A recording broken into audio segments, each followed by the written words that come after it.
Hello guys, welcome back to my channel.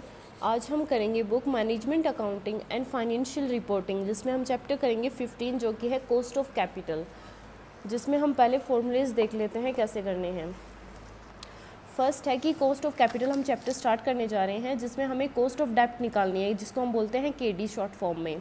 Cost of capital क्या है कि जब हम कैपिटल रेज करते हैं तो हमें पता होना चाहिए कि अगर हम डेप्ट से पैसा लेंगे तो हमारी क्या कॉस्ट आएगी, प्रेफरेंस शेयर से क्या आएगी, डिबेंचर्स से कितनी आएगी, इक्विटी शेयर से क्या आएगी, लोन से कितनी आएगी। तो वही कॉस्ट निकालने के लिए हम ये फॉर्मूलेज यूज़ करते हैं। फर्स्ट है कॉस्ट ऑफ डेप्ट, जिसको हम शॉर्ट फॉर्म में केडी बोलते हैं। इसमें है केडी आफ्टर टैक्स, इसमें है आर यानी इंटरेस्ट 1 माइनस टी यानी tax rate plus maturity value minus net proceeds divide N number of years of maturity. फिर है डिवाइड करेंगे M V plus N P divide 2। ये शॉर्ट फॉर्म्स हैं और आपको ऐसे ही लिखने हैं पेपर में, और फिर इनको यहाँ एक्सप्लेन करना है कि ये क्या मीन है इसका, इंटू 100 कर देंगे। और जो भी ये है कॉस्ट ऑफ डेप्ट, ये हमेशा आफ्टर टैक्स ही लेना है, ये बिफोर टैक्स ही होता है, पर हमें इसे आफ्टर टैक्स लेना है। जैसे कि देखा हमने, ये प्रॉफिट है हमारा, इसमें से हम लेस कर देंगे इंटरेस्ट लेस, तो ये हमारे पास प्रॉफिट आ जाएगा बिफोर टैक्स। तो इसको हमें आफ्टर टैक्स करना ही पड़ेगा। प्रेफरेंस शेयर डिविडेंड देते हैं वो तो आफ्टर टैक्स के बाद में तो डिविडेंड बांटते हैं हम, मतलब टैक्स लेस करने के बाद में डिविडेंड बांटते हैं, तो उसको आफ्टर टैक्स करने की ज़रूरत नहीं है। लेकिन हमें जो कॉस्ट ऑफ डेप्ट है ना, उसको आफ्टर टैक्स करने की ज़रूरत है, इसलिए 1 माइनस टी करते हैं। आर इंटरेस्ट रेट होती है, ये मैच्योरिटी वैल्यू होती है, नेट प्रोसीड्स होता है, ये number of years to maturity होता है, इंटू 100 होता है। ये आपको सब कुछ दिया हुआ था। ये किसके लिए आएगा, जब मान लो आपको ईयर्स दे रखे हैं कि 10 ईयर्स है मैच्योरिटी के, तब ये फॉर्मूला अप्लाई करना है। और इसमें नेट प्रोसीड्स कैसे निकलेगा, जैसे फेस वैल्यू है डिबेंचर की जो भी दे रखी है, उसमें से ब्रोकरेज लेस करना है, अंडरराइटिंग कमीशन लेस करना है, प्रिंटिंग कॉस्ट लेस करनी है, तो नेट प्रोसीड आ जाएगा। जैसे कि फेस वैल्यू 100 रुपये की है, अब उसको हमने सेल मतलब इशू किया या सेल किया, तब हमें ब्रोकरेज लग गई 10 रुपीज़ या फिर 50 रुपीज़, ऐसे कुछ मान लो, ये एग्जांपल के तौर में। फिर हमें नेट प्रोसीड्स निकल के आ गया, ये तो हमारी कॉस्ट ऑफ डेप्ट हो गई। अगर कॉस्ट ऑफ डेप्ट ये तो है कि जब हमारी मैच्योरिटी टाइम या ईयर्स दे रखे होते हैं कि 10 साल बाद में मैच्योर होंगे, 11 साल, तब ये हमें फॉर्मूला अप्लाई करना है। और एक और है जिसमें नहीं दिया हुआ होता है, वो होते हैं इरिडीमेबल डिबेंचर्स, उसमें भी आफ्टर टैक्स करना है। फिर है R 1 minus T after tax हो गया, नीचे आएगा नेट प्रोसीड इंटू 100। इसका सिंपल फॉर्मूला है। अगर हमें number of years to maturity नहीं दिया हुआ तो ये फॉर्मूला अप्लाई करना है। ये हो गया, डिबेंचर का हो गया कंप्लीट। अब हमें है कॉस्ट ऑफ प्रेफरेंस शेयर, जिसको हम केपी बोलते हैं, वो निकालना है। इसमें है केपी आफ्टर टैक्स, ये तो आफ्टर टैक्स ही होता है। इसमें क्या होता है कि डिविडेंड होता है, dividend per share. Preference share holders को हम क्या देते हैं, डिविडेंड देते हैं। फिर वही सेम फॉर्मूला इसमें है, maturity value minus N P divide N divide M V plus N P divide 2 into 100 ये होगा। और इसी में इरिडीमेबल प्रेफरेंस शेयर्स भी तो होते हैं, तो ये आफ्टर टैक्स तो होता है। इसमें क्या होता है, dividend per share divide N P into 100, और ये नेट प्रोसीड सेम अभी मैंने आपको स्टार्टिंग में बताया वैसे इसी में निकलता है।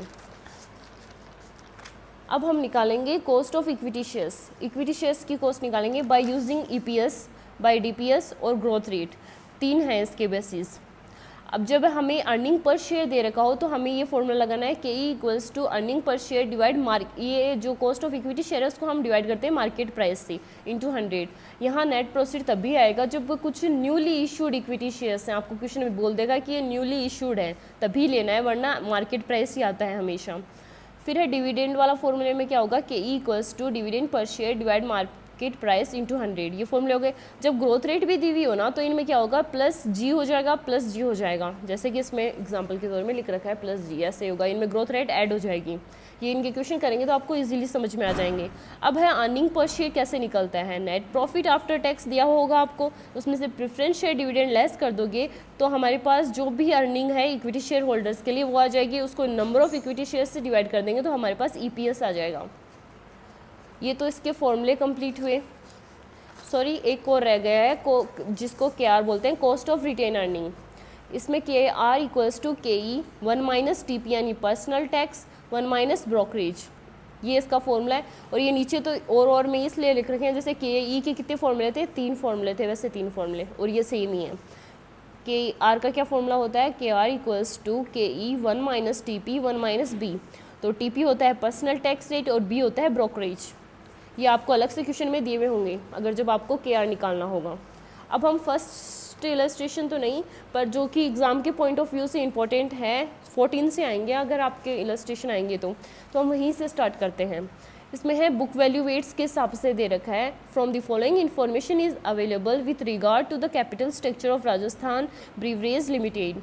इक्विटी शेयर कैपिटल दे रखा है, और फिर रिटेन अर्निंग दे रखा है, प्रेफरेंस शेयर दे रखा है, डिबेंचर्स दे रखा है। ये चार हमने इनके चारों के फॉर्मूले पढ़े थे अभी। इनकी अमाउंट भी दे रखी है after tax cost of capital, जो कि हमें निकालनी होती है, लेकिन इस क्वेश्चन में दी हुई है तो हमारी कोई दिक्कत ही नहीं है। अब हमें क्या निकालना है, you are required to calculate the weighted average cost of capital निकालनी है इस क्वेश्चन में हमें।